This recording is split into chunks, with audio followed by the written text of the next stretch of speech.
राहुल गांधी का वो बयान जिसने एक बार फिर से विवाद खड़ा कर दिया है। राहुल गांधी ने अपने एक ताजा बयान में सेना को लेकर विवादित बयान दिया है। राहुल गांधी ने कहा कि देश की सेना 10% आबादी के नियंत्रण में, सारे के सारे 10% आबादी में से आते हैं। सारा बैंक का धन उनको जाता है, सारी नौकरियां उनको जाती हैं, सेना में उनका कंट्रोल है। इसकी फोटो रख रहे हैं। फिलहाल हम इस मुद्दे पर चर्चा करेंगे। हमारे साथ रक्षा विशेषज्ञ दर्शन सिंह ढिल्लो जुड़ गए हैं। सर, आपका बहुत बहुत स्वागत है।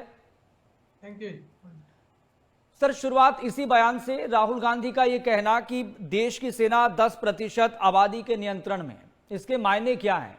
क्या राहुल गांधी असल में क्या कहना चाह रहे हैं? देखिए, राहुल गांधी क्या कहना चाह रहे हैं ये तो मुझे पता नहीं, क्या उनका पॉलिटिकल मकसद है। पर एक बात मैं स्पष्ट तौर पे कहूंगा कि सेना में भर्ती काबिलियत के तौर पे होती है, कोई रिजर्वेशन के तौर पे नहीं है। ना ही किसी जाति का रिजर्वेशन है, ना ही किसी स्टेट का रिजर्वेशन है। ये रेजिमेंट्स पुरानी हैं। हाँ, वॉलंटरी कुछ हिस्सों से लोग जो खानदानी हैं, जैसे मैं खुद तीसरी जनरेशन से फौज में था, तो लगातार एक चेन है, वो सेकंड वर्ल्ड वॉर से चली आ रही है कि कुछ फैमिलीज फौज ज्वाइन करते हैं, क्योंकि जिन्होंने फौज देखी है, खासकर नॉर्थ में जो ज्यादा स्टेट्स हैं उन्होंने फौज देखी है, तो वो फौज को प्रेफर करते हैं। तो हर किसी की चॉइस है। एक ये वॉलंटरी सर्विस है, इसमें आपको कोई घर से पकड़ के नहीं ले जाता कि उसी खित्ते से या उसी स्टेट से लोगों को भर्ती किया जाता है, या कोई कोटा है। इसमें तो इवन की कोई एक्स सर्विसमैन का भी कोटा नहीं है। अगर मेरे फादर फौज में थे तो मैं उस कोटे में कोई भर्ती नहीं हो सकता, क्योंकि ऐसा कुछ कोटा है ही नहीं। यहाँ पे सिर्फ काबिलियत पे लोग आते हैं।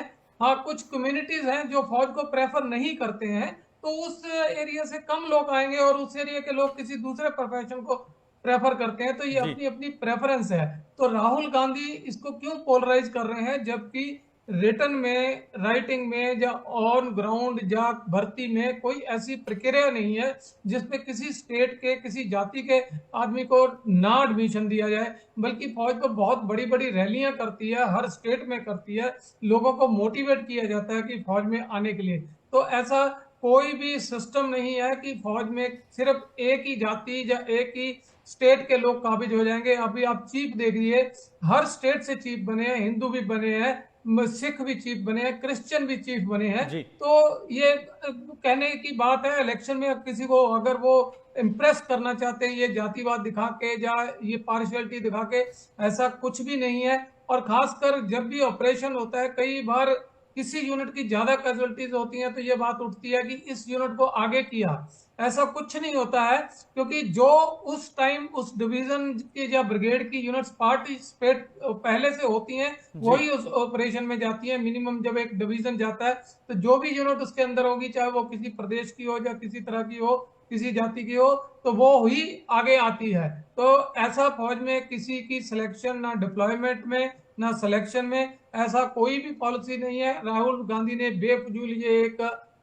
जो मसला है ही नहीं, जो ग्राउंड पे ऐसी कोई बात ही नहीं है, उसको तूल देने की कोशिश करी है। लेकिन सर, मैं तो ये भी समझना चाह रहा हूं, अगर राहुल गांधी, जैसे राजनीति में बहुत शोर मचता है कि भाई पोलराइज हो गया, ध्रुवीकरण हो गया, अगर इसी मुद्दे पर वो फोकस कर रहे हैं और इसी मुद्दे को आधार बनाकर वो बात कहना चाह रहे हैं, तो 10% आबादी के नियंत्रण में जब देश की सेना है, तो फिर इसमें गलती किसकी है?